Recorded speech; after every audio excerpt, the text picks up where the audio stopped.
Good afternoon, it's Valerie here. How are you today? How are you going? How are you? I've been thinking, I'm always thinking, right? I seem to start my lines by saying I've been thinking or I've been reflecting. Well, you are the recipients of the product of me thinking and reflecting very often on a picture book that I wrote several years ago.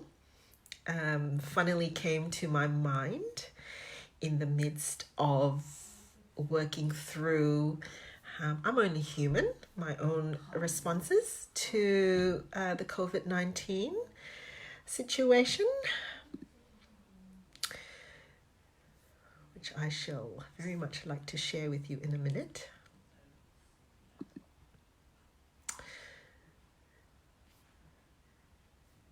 Yes, okay, so this is a broad message to the community of the Center for Effective Living, of which I have the great privilege of being the founder of such an amazing, fantastic practice, and also to the clients of Valerie Ling, also known as Dr. Burnout, who work with me individually and at a group level to come to you, well, first of all, at a very, very personal level.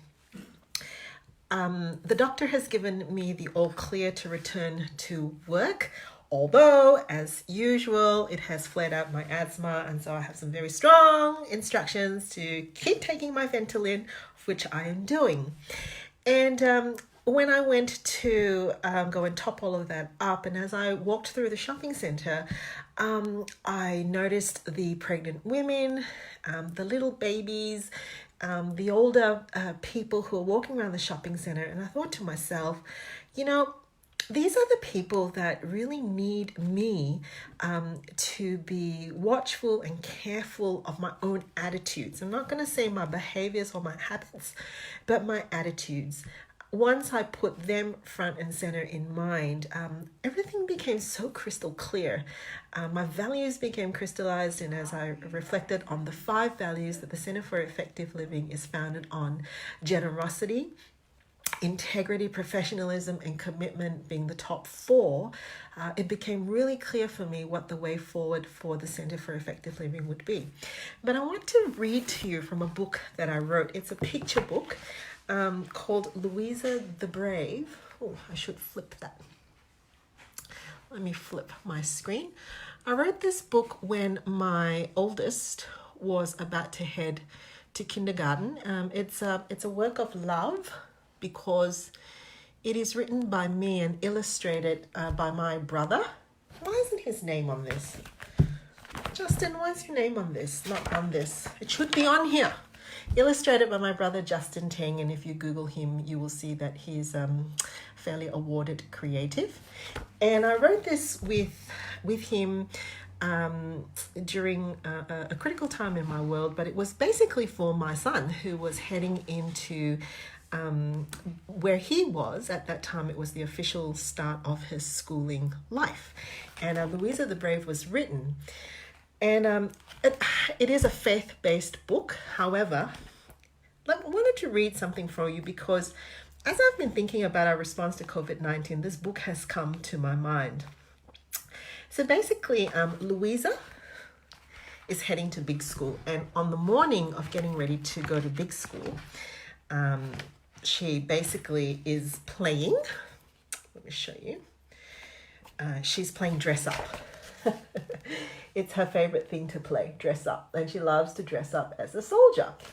And so as mum calls her to go to get ready to school, Louisa says she's all ready, right? She would take her shield and her sword and all her soldier gear to big school because they made her feel brave. So Louisa the Brave would be ready for anything. So here she is, going with the things that she thinks is going to bring her protection, her dress-up gear. And lo and behold, as she goes down, Mum says, "Louisa, you can't take that to school." Well, that's aside from my first experience of going to school when I took my stuff to school and I got in trouble. Maybe nobody would get in trouble these days if they took their dress-up gear to school. I have no idea. Anyway, Mum says, Louisa, there's no room in your bag. You can't take all that dress-up gear. You are going to need your pencil case, your water bottle, your color pencils, your lunch, and your recess. There's no room for that dress-up gear. And Louisa goes, uh-oh. You see that? Because she hadn't counted on the fact that she couldn't take this stuff to school to help her to feel brave. So, Louisa felt a little shaky on the inside. What would she do? Well, she'd have to use some mind magic, she decided, to blow herself up to become big and strong. And so here she is using her imagination, blowing herself up bigger and bigger and bigger and bigger. But the thing is, as she gets closer and closer to school, and as the school comes into view, it says that with every step she took, the school appeared bigger and bigger, larger and larger, oh dear, wider and wider. And guess what? Suddenly, Louisa didn't feel taller than the tallest building, or larger than the largest whale, or stronger than the strongest giant. In fact, she felt really, really little. So little that she could be blown away like the tiny ant that she felt she was. And that's what Louisa feels like on the inside. Really, really anxious and scared. So you see, Louisa was starting to feel like this. I'm feeling afraid, Mummy. Can I go home with you? Is that how you're feeling when you're thinking about COVID-19? You know, in the early stages, you thought, oh, I've got what I need. I got my vitamin C. I've got my hand sanitizer. I've got my toilet paper. I've got my tissue paper. I've got my rice and my pasta and my flour. And now those things aren't there anymore. And then you think to yourself, think happy thoughts, think happy thoughts, think happy thoughts. But it's so hard to think happy thoughts when the world outside just seems to be going a little bit out of control. Maybe you felt like this, or you feel like this. Well, Mum says, guess what, Louisa? It's all right to feel afraid when you face something new. In no time, big school won't be new anymore, and you will see just how brave you can be. And Mummy reminded Louisa of all the scary things Louisa had braved before. The giant slide that was way too high, loud thunderous claps which made her jump, monsters behind beds, and even little school, which seemed too hard at first. What a wise mum she has. Mum has basically reminded her that though she feels really little encountering something new and scary, Louisa has actually been through quite a lot of things herself, and she's encountered them and she's actually worked past them. And the story goes on, and Mum reminds Louisa that new things will be scary, things that we can't predict will be scary, but that she's eventually going to learn a whole bunch of new ways to cope with scary, and she will make some new friends, and they will journey with her, and she will grow as a result. I kept thinking of the story of Louisa the Brave, which I wrote for my son who was going to school, because I think COVID-19 feels a lot like this at the moment. We kind of don't know what tomorrow looks like. And with unfolding news, it can really heighten us to a sense that this stuff is stuff that we have never dealt with before, and we don't have what it takes to deal with. Here's the thing though. Specifically to our community of Center for Effective Living, we have walked with you through breakups, through bus stops, through illness, through bullying, through traumatic situations, through assaults, through the black dog who threatens to eat you, through the landscape of toxicity that you have had to live with. And we have seen you stand up time and time again. Not because of any kind of magic or any kind of thing outside of yourself, but because you have been able to work through it. And to the Center for Effective Living community, I want you to know that we're not disappearing. We're not afraid of COVID-19. It's not bigger than us.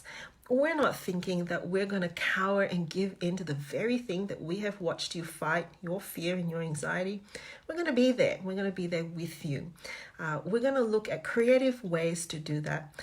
At the end of this video, I'm going to put a link or probably a comment to the things that we are already doing in the practice, because we have put you front of mind to think what you are going to need from the minute you step in to our doors to the minute we usher you back out of our doors into your world.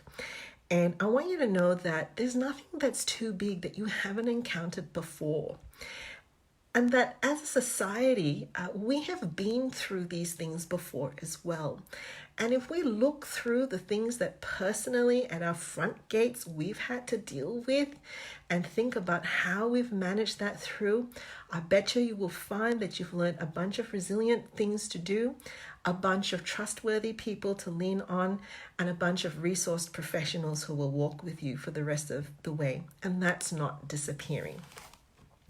So as you face COVID-19, don't be like Louisa, who thinks that she's got to dress up and look strong remember that at the end of the day, Louisa had to acknowledge that what she was feeling was scary, and she acknowledged that what she needed was to not to run away from her fear, but to remember all the things that had held her through. And to remember there will be people with her, that she would make new connections and she would learn some new things, and that tomorrow always comes. These things do not cause us to succumb. They can cause us to grow and to actually be stronger than what we were before. So I just wanted to leave you with those thoughts, and I will be sending a circular out via email to let you know what to expect as you walk into the practice, and also what we have already done. Have a fantastic rest of your weekend.